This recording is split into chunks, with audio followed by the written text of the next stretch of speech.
काफी पुराने समय की बात है। सहारनपुर में रहते थे लाला अयोध्यानाथ। लाला अयोध्यानाथ जब तक निर्धन थे तब तक उन्हें रुपयों की कोई लालसा ना थी, परंतु जब 4 पैसे हो गए तो दिन रात उन्हें बढ़ाने की चिंता रहने लगी। धन तृष्णा का ईंधन है। ज्यों-ज्यों रुपया आता जाता है तृष्णा बढ़ती रहती है। ऐसे ही लाला अयोध्यानाथ सोचते थे कोई ऐसी युक्ति निकल आवे जिससे कुछ ही दिनों में लाखों रुपए इकट्ठे हो जाएं। एक समय वो भी था जब वह रुपए पैसे को हाथ का मैल समझते थे, परंतु उस समय वह मूर्ख थे। आज पैसे पैसे के लिए उनके प्राण निकलते थे। अब उनकी आंखें खुल गई थीं। साधु और महंतों की सेवा के लिए कभी वह बड़ी ही श्रद्धा रखते थे। उस समय वह निर्धन मनुष्य थे, परंतु अब वह इसे सबसे बड़ी भूल समझने लगे थे। बैंक में 4 पैसे इकट्ठे जो हो गए थे, इतना ही नहीं, तृष्णा की धधकती हुई ज्वाला ने उनके बाकी सभी गुणों को भी भस्म कर दिया था। मगर उनका अंतःकरण हमेशा के लिए नष्ट हो गया था, ये बात भी नहीं थी। कभी कभी उनकी पुरानी आदतें उन पर आ जाया करती थीं। जिस प्रकार युवावस्था के चेहरे में कभी कभी बचपन का रंग रूप झलकने लगता है, परंतु ये अवस्था भी हमेशा के लिए नहीं रहती थी। नए स्वभाव के सामने पुराने विचार इस प्रकार दब जाते थे जिस प्रकार बुढ़ापा यौवन को पछाड़ देता है। लाला अयोध्यानाथ के द्वार पर कोई साधु महंत आ जाए तो उनका मुख फूलों की तरह खिल जाता था, परंतु आदर सत्कार के समय वह श्रद्धा ना रहती थी। एक बार की बात है, संध्या का समय था। लाला अयोध्यानाथ के द्वार पर एक साधु आकर रुका और एक विशेष गौरव के साथ बोला, क्यों बाबा, रात काटने के लिए साधु को स्थान मिल जाएगा? साधु का मुख संतोष की मूर्ति था और आंखें अमृत के कटोरे। लाला अयोध्यानाथ का हृदय भक्ति भाव से भर गया। वो झुककर बोले, सिर आंखों पर। साधु ने मुस्कुरा कर कहा, बेटा, आजकल के समय में तुम्हारे जैसे भक्त पुरुष कहीं कहीं विरले ही मिलते हैं। संसार से धर्म का भाव ही जैसे उठ गया है। अयोध्यानाथ का हृदय खिल उठा। अपनी प्रशंसा साधु के मुख से सुनकर उनको ऐसा प्रतीत हुआ मानो उन्हें स्वर्ग मिल गया हो। मुस्कुराहट होठों तक आ ही गई थी, परंतु उसे दबाकर वे बोले, महाराज, यदि साधु संतों की सेवा ना की तो इस मनुष्य देह का क्या फायदा? साधु महाराज अंदर आ पहुंचे। लाला अयोध्यानाथ ने आदर सत्कार में कोई कसर ना छोड़ी। बासमती के चावल बनवाए, मीठे दही के बड़े बनवाए। दाल और भाजियों में घी इस तरह से तैरता था जिस तरह नदी नालों में जल बहता है। लाला अयोध्यानाथ साधुओं को ऐसे अच्छे और पौष्टिक पदार्थ खिलाने के पक्ष में नहीं थे, परंतु इस साधु की बातों में न जाने कैसी शक्ति थी कि उनके वर्षों के विचार क्षण भर में बदल गए। जिस प्रकार गर्मी की सूखी हुई धरती एक ही दिन की वर्षा से हरी भरी हो जाती है, इस भक्ति भाव से साधु का हृदय प्रसन्न हो गया। रात को देर तक बातें होती रहीं। ज्ञान और भक्ति के दफ्तर खुल गए। अंत में अयोध्यानाथ ने पूछा, महाराज, आप साधु कैसे बने? साधु ने हंसकर उत्तर दिया, बेटा, बुढ़ापा आ गया है, अब क्या सारी उम्र गृहस्थी में ही फंसा रहूंगा? कुछ हरि भजन भी तो करना चाहिए। तुम्हारी कृपा से बहुत रुपया कमाया, 5 पुत्र हैं और 1 कन्या। अब रुपया पैसा सब उन्हें बांट दिया और तीर्थ यात्रा को जा रहा हूँ। अयोध्यानाथ ने साधु की तरफ देखा और पूछा, तो आपने अपना सब कुछ बच्चों को दे दिया या अपने पास भी कुछ रखा है?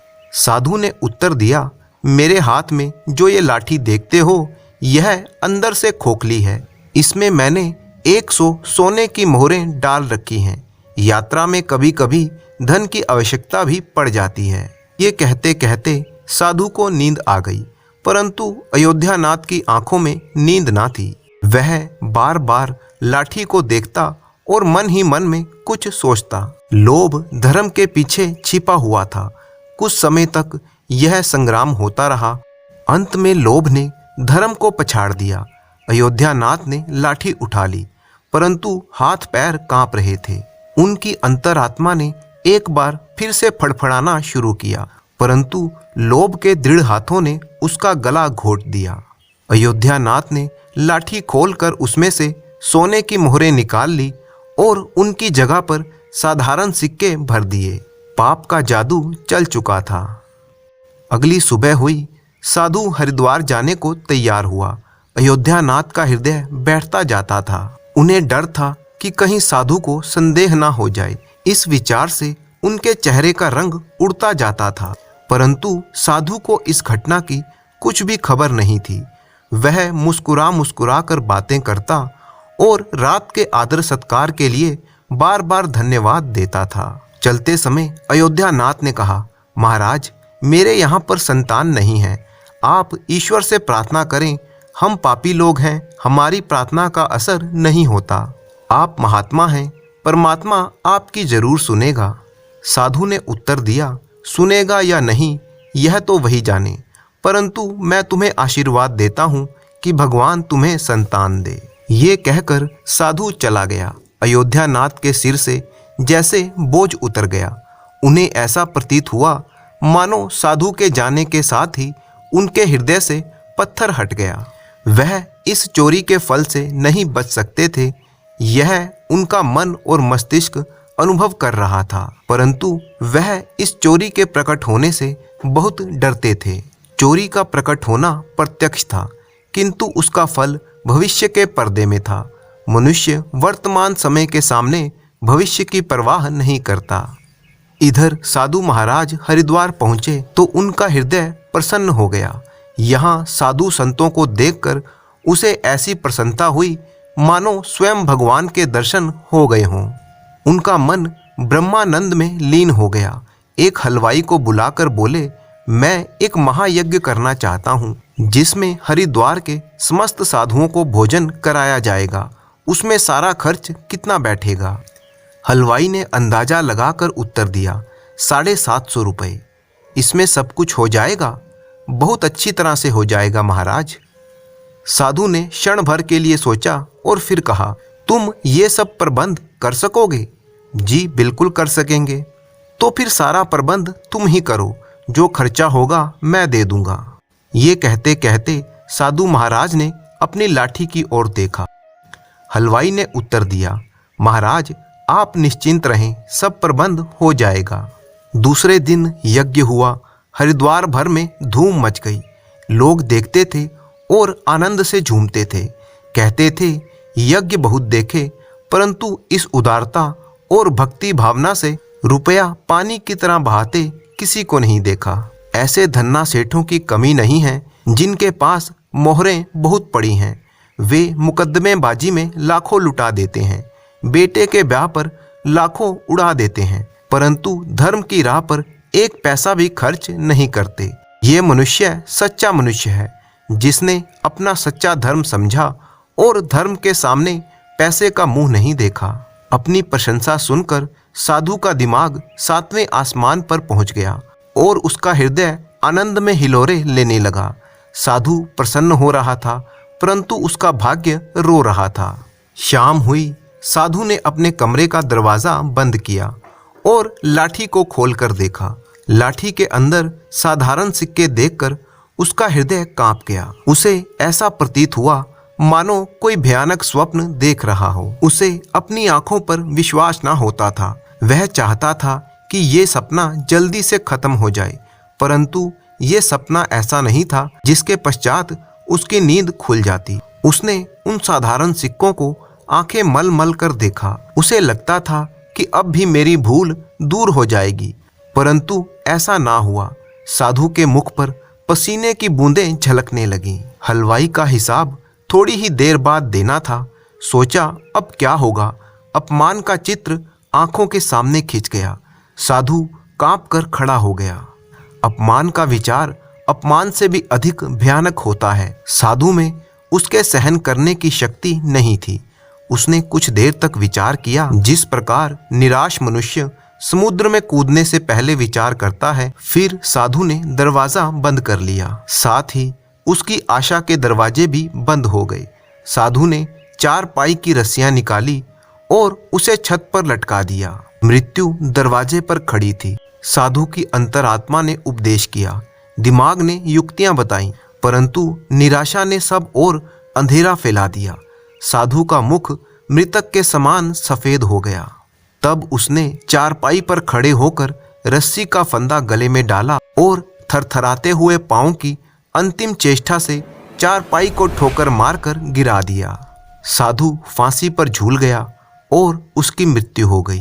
सुबह के समय कैसा आनंद था, परंतु किसे पता था कि शाम ऐसी दुखमयी होगी। थोड़े समय के पश्चात ये घटना बच्चे बच्चे के मुंह पर थी।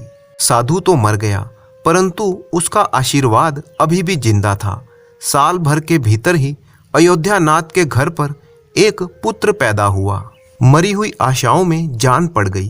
अयोध्यानाथ ऐसे प्रसन्न थे मानो सारे संसार का धन मिल गया हो। अंधेरे घर में प्रकाश हो गया था। उनके पैर धरती पर ना पड़ते थे।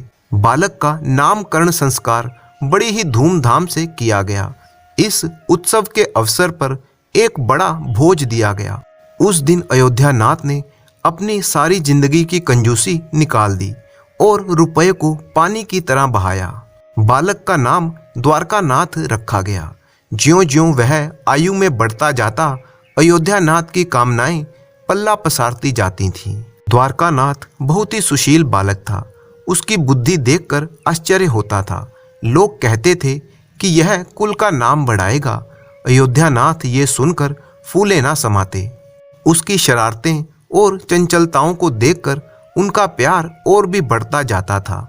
इसी प्रकार 6 वर्ष बीत गए। द्वारकानाथ स्कूल में पढ़ने गया।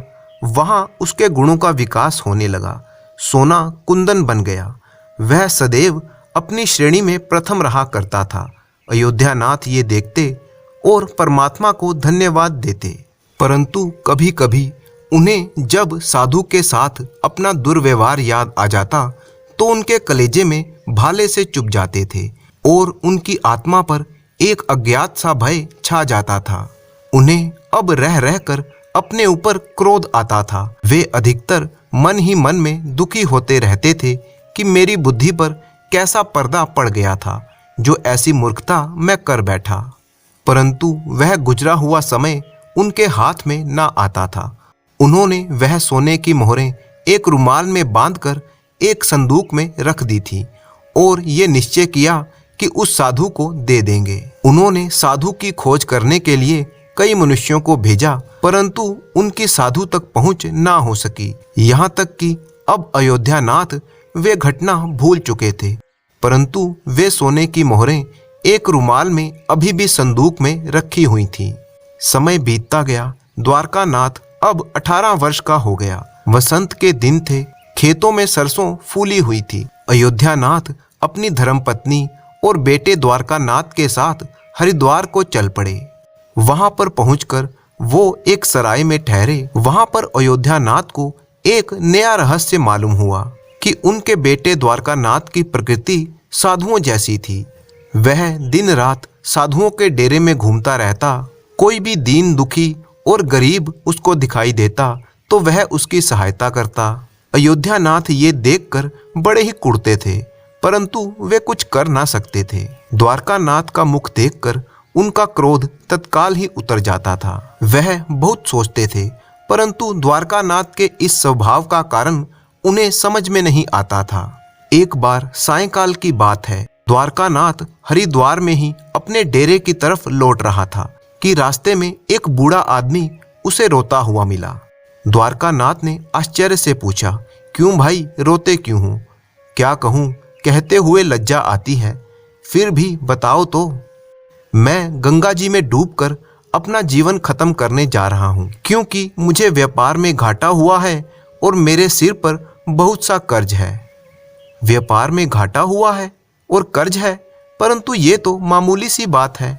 उस बूढ़े आदमी ने विचित्र भाव से द्वारकानाथ की ओर देखकर कहा, मुझे ऋण चुकाना है, नहीं तो आत्महत्या करने के सिवा मेरे पास कोई चारा नहीं है। द्वारकानाथ कुछ देर चुप रहा। यह मौन उस अभागे बूढ़े आदमी के लिए एक आशा बन गया। बहते हुए आंसू रुक गए। द्वारकानाथ ने बूढ़े से पूछा, कितने रुपयों से तुम्हारा काम चल सकेगा। जब मनुष्य निराश हो जाता है तो उसे पग पग पर आशा दिखाई देती है। उस बूढ़े आदमी ने हिसाब लगाकर उत्तर दिया, मेरे सिर पर 1400 रुपए के लगभग ऋण चढ़ा हुआ है। 1400 रुपए? हाँ, 1400 रुपए। द्वारकानाथ कुछ देर तक चुप रहा, फिर उसने कहा, चिंता ना करो, प्रबंध हो जाएगा। बूढ़े आदमी ने पूछा, तो कब तक? आज ही रात तक कर दूंगा। तुम मुझे कहाँ पर मिलोगे? बूढ़े ने कहा, चौक पर जो हलवाई की बड़ी दुकान है वह मेरी ही दुकान है, मैं तुम्हें वहीं पर मिलूंगा। द्वारकानाथ उड़ता हुआ वापिस सराय में पहुंचा। उस समय उसके हृदय में हलचल सी मची हुई थी। उसका चित्त व्याकुल था। वह चाहता था कि जितनी जल्दी हो सके हलवाई का संकट दूर कर दे। उसे किसी दिव्य शक्ति ने विश्वास दिला दिया था कि इस हलवाई की सहायता करना मेरा धर्म है। वह एक विशेष भावुकता के साथ डेरे पर पहुंचा। माता और पिता दोनों कहीं बाहर गए हुए थे। द्वारकानाथ का रास्ता साफ हो गया। उसने नौकरों से चाबियां ली और कमरे के अंदर गया, परंतु संदूक में ताला लगा हुआ था। द्वारकानाथ पर भूत सा सवार था। उसने पत्थर लेकर संदूक का ताला तोड़ दिया और फिर संदूक टटोलने लगा। निराशा ने पैर फैलाए मगर आशा ने डांडस बंधा दी। एकाएक आशा की चमक दिखाई दी। द्वारकानाथ के हाथ में एक रुमाल आ गया। उसने कांपते हुए हाथों से उसे जल्दी से खोला। उसका हृदय कमल की तरह खिल गया। उस रुमाल में सोने की मोहरें थी। यह वही सोने की मोहरें थी जो एक समय में अयोध्यानाथ ने साधु से चुराई थी। मोहरें गिनी तो पूरी 100 निकली। द्वारकानाथ का हृदय प्रफुल्लित हो गया। उसने मोहरें जेब में रखी और रुमाल को वापस संदूक में रख दिया और इस तरह से भागा जैसे कोई पुलिस वाला उसके पीछे लगा हो। द्वारकानाथ ने भलाई करने के लिए बुराई का सहारा लिया था। अपना काम पूरा करके द्वारकानाथ वापस डेरे पर पहुंचा। रात का समय था। वह अभी आकर बैठा ही था कि उसके पेट में पीड़ा होने लगी। द्वारकानाथ एक साहसी नवयुवक था। बड़े से बड़े कष्ट में भी वह हिम्मत न हारता था, परंतु ये पीड़ा न जाने किस प्रकार की थी कि उसके मुख से चीखें निकल गई। अयोध्यानाथ ने भी जब देखा तो उसे ऐसा जान पड़ा जैसे कोई विपत्ति पड़ने वाली है। वह दौड़ते हुए डॉक्टर के पास गए, परंतु अभी वापस भी न आए थे कि द्वारकानाथ ने प्राण त्याग दिए। अयोध्यानाथ ने जब ये सुना तो पछाड़ खाकर गिर पड़े और कई दिन तक बीमार रहे। परंतु द्वारकानाथ को क्या हो गया यह आज तक उनकी समझ में नहीं आया था।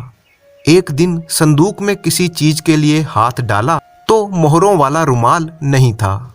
एकाएक उनको कई वर्षों की भूली हुई घटना याद आ गई, परंतु उन मोहरों का चला जाना और द्वारकानाथ का मरना, इन दोनों घटनाओं में क्या संबंध है इसे वह कभी समझ ना सके। परंतु कहानी सुनने वाले तो समझ ही गए होंगे कि दोनों घटनाओं में क्या संबंध था। असल बात यह थी कि जिस साधु की मोहरें अयोध्यानाथ ने चुराई थी, उस साधु ने अयोध्यानाथ के बेटे द्वारकानाथ के रूप में पुनर्जन्म लिया था और द्वारकानाथ बनकर उसने ही वही सोने की मोहरें लाला अयोध्यानाथ से चुराकर बूढ़े हलवाई को दे दी और अपना पूर्व जन्म का कर्ज चुका दिया। वो बूढ़ा आदमी वही हलवाई था जिसने साधु के लिए भंडारे का प्रबंध किया था। इस तरह से अपना ऋण पूरा करते ही द्वारकानाथ के प्राण निकल गए। साधु ने पूर्व जन्म का अपना ऋण उस हलवाई को चुका दिया। लाला अयोध्यानाथ के लिए अपने उस कुकर्म की सजा ये थी कि अब वह सारा जीवन अपने जवान बेटे की मौत के दुख में रोता रहा।